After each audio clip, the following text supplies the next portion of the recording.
ছোট বড় আবাল বৃদ্ধ বনিতা ওনার সাথে কথা বলতে স্বাচ্ছন্দ্য বোধ করতো, ভয় পেত না। এজন্য সিরাতের পরতে পরতে দেখবেন এক শিশু এসে প্রশ্ন করে, নারী এসে প্রশ্ন করে, বৃদ্ধ এসে প্রশ্ন করে, বন্ধু এসে প্রশ্ন করে, শত্রু এসে কনভারসেশন করে, সবাই এসে ওনার সাথে কথা বলতে পারতো। সুবহানাল্লাহ।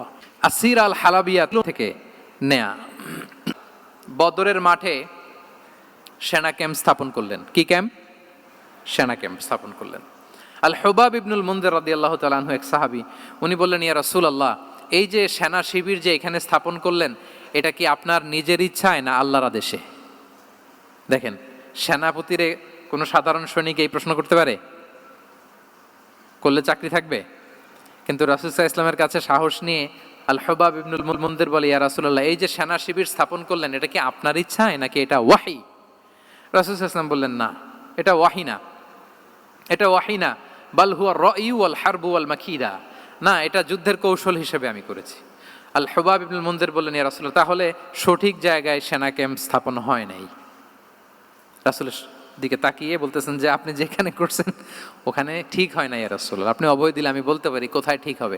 রাসূল সাল্লাল্লাহু আলাইহি ওয়াসাল্লাম বললেন, তাই? আমি যেটা করছি এটা ঠিক হয় নাই, তাহলে কোনটা ঠিক বলো? উনি বললেন, ওই যে বদরে একটা কুয়া আছে যেখানে পানির ব্যবস্থা আছে, ওইটার সামনে ব্যারিকেড দিয়ে আমাদের শিবির করতে হবে, তাহলে আমরা বদরের কুয়া থেকে পানি খাইতে পারবো, সারাদিন পানি খাবো, আর কাফিররা যুদ্ধে তো মারা যাবে, পানির অভাবে মারা যাবে। সুবহানাল্লাহ পড়বেন না?